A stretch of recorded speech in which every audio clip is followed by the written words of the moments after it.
शानदार, बेहतरीन, आला, माइंड ब्लोइंग। कुर्लुश उस्मान की गुज़िश्ता किस्त ने ऑडियंस के दिलों में ऐसी दाग बिठाई है कि सबको अश करने पर मजबूर कर दिया है। क्या एक्शन, क्या इमोशंस, क्या जंगी सीन्स, क्या था जो इस किस्त में नहीं था। काफी टाइम बाद ऐसी किस्त देखने को मिली जिसका पूरा स्क्रिप्ट ही काबिले तारीफ था। आखिरकार कारासी बे का टॉपिक क्लोज हुआ और जैसा कि हमने प्रेडिक्ट किया था बिल्कुल वही हुआ। लोगों का एहतजाज रंग ले आया, खा जिस तरीके से ही सही, लेकिन कारासी बे का रोल अब नेगेटिव से पॉजिटिव हो चुका है। उस्मान बे ने बगैर खून बहाए न सिर्फ कारासी बे को जेर किया बल्कि तुर्कों के भी दिल जीत लिए हैं।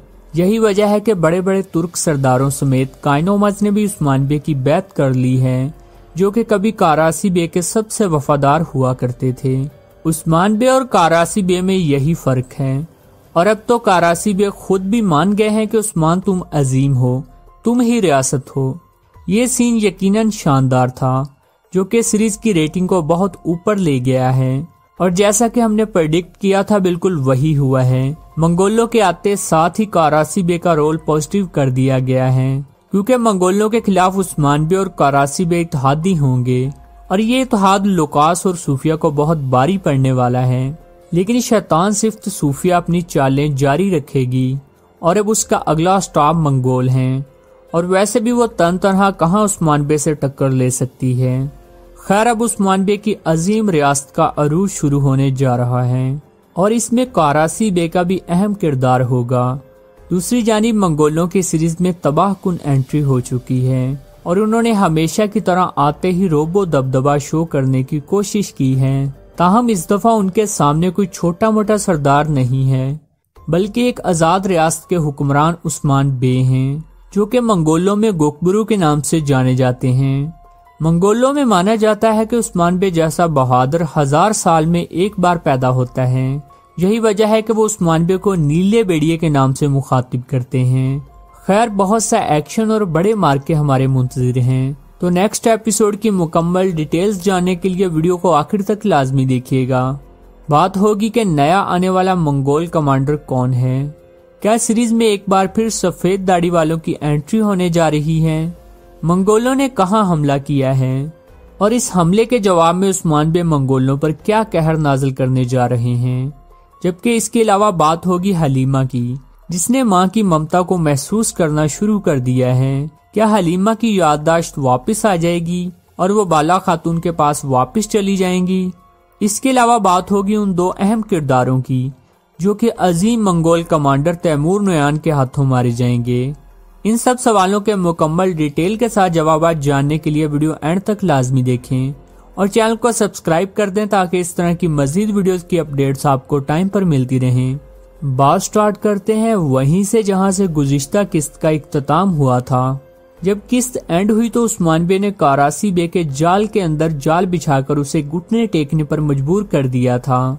कारासी बे जिसे बेगम खातून की गद्दारी का इल्म हो गया था और उसने बेगम खातून के थ्रू जाल बिछाकर लुकास और सूफिया का रास्ता आसान कर दिया, जिसका नतीजा ये हुआ कि बयान बे को अपनी जान की कुर्बानी देना पड़ी।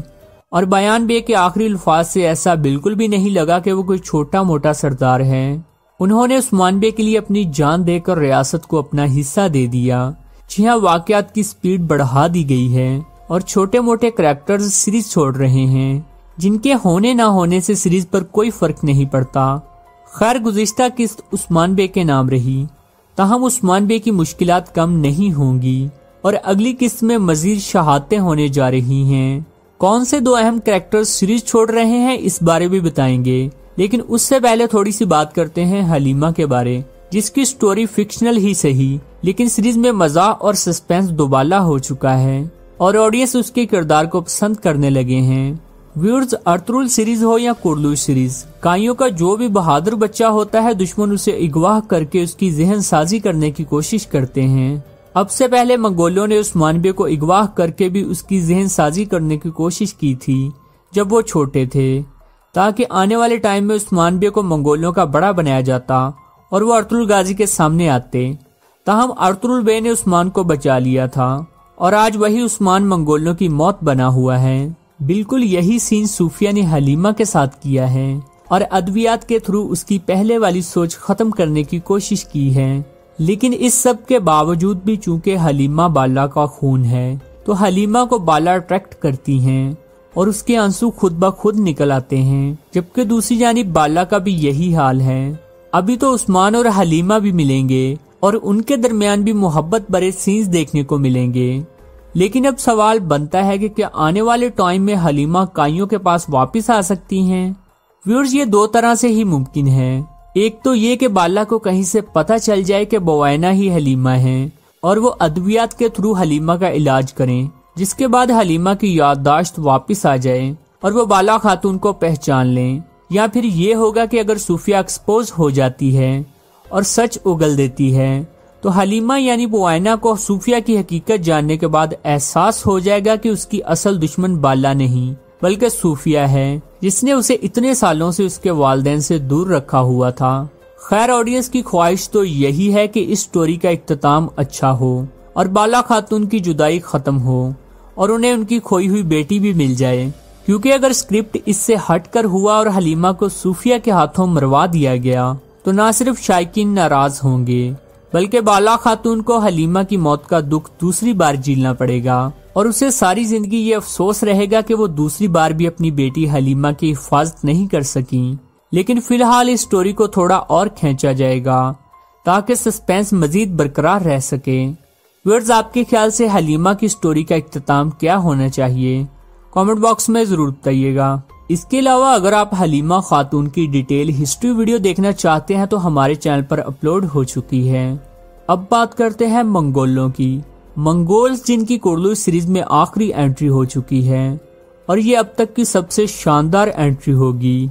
इस चीज का अंदाजा आप इस बात से लगा लें कि ट्रेलर में जो मंगोल दिखाया गया है वो कमांडर आला तैमूर नोयान का सिर्फ इल्ची है, लेकिन उसकी दहशत और रोबो दबदबा नाकाबिले यकीन है और वो उस्मान बे जैसे बड़े तुर्क सरदार से जुबान दराजी कर रहा है। लेकिन जब असल कमांडर तैमूर नोयान आएगा तो क्या ही सीन होगा।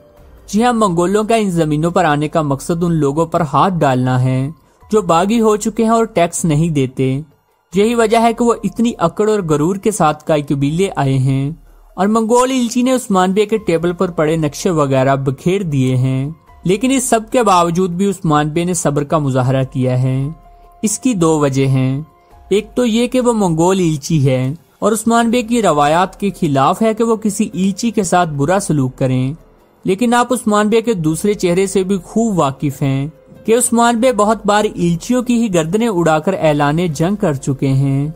लेकिन फिलहाल उस्मान बे सही वक्त का इंतजार कर रहे हैं। वो खुद को और अपने कबीले को सेफ करने के फौरन बाद तबले जंग बजा देंगे और मंगोल जो फिलहाल वैशी हुए पड़े हैं उनको लेने के देने पड़ जाएंगे। अब सवाल ये है कि जब उरहान बे कबीले आए हैं तो उस्मान बे बिना बताए कहाँ गए हुए हैं? उस्मान बे ने क्या खुफिया प्लान तरतीब दिया है? क्या सफेद दाढ़ी वालों की एक बार फिर सीरीज में एंट्री हो चुकी है? वीर, चूंकि इस वक्त आखिरकार की फतह सर पर है, जबकि ऐसे में मंगोलों की एंट्री ने रंग में भंग डाल दिया है। उस्मान बे यहाँ थोड़े कंफ्यूज हो गए हैं। वो सोच रहे हैं कि मंगोलों से निपटे या आखिरकार फतह करें। यूं तो ऐसा लगता है कि उस्मान बे ने आखिरकार फतह करने का फैसला किया है। उसी टाइम में मंगोलों ने मौका पाकर बहुत से खेमे जला दिए हैं और खून की होली खेली है। लेकिन हमारे ख्याल से यहाँ सफेद दाढ़ी वालों की एंट्री होने जा रही है और उस्मान बे सफेद दाढ़ी वालों के मशवरे से आखिरकार की फतह थोड़ी पेंडिंग कर देंगे, जबकि मंगोलों से दो हाथ करेंगे। उस्मान बे सबसे पहले तैमूर नयान के इल्ची की गर्दन उड़ाकर तैमूर नयान को भेजेंगे, जिसके बाद तैमूर नयान का करैक्टर सीरीज में अपीयर हो जाएगा और वो आते ही कई सर दर्द से अलग करेगा। जो दो करैक्टर सीरीज छोड़ जाएंगे और तैमूर नयान के हाथों शहीद हो जाएंगे वो सरूजा और यूसुफ हो सकते हैं। इसके साथ ही सीरीज की कहानी मुकम्मल तौर पर चेंज हो जाएगी। तैमूर नयान जब इन जमीनों पर आएंगे तो बाज़ंतीनी फौरन उससे इत्तेहाद कर लेंगे और वैसे भी कारासी बे के बाद अब वो तन्हा हो चुके हैं। व्यूअर्स, कुर्लू सीरीज के बारे अगर आपका कोई क्वेश्चन है तो कमेंट बॉक्स में पूछ सकते हैं।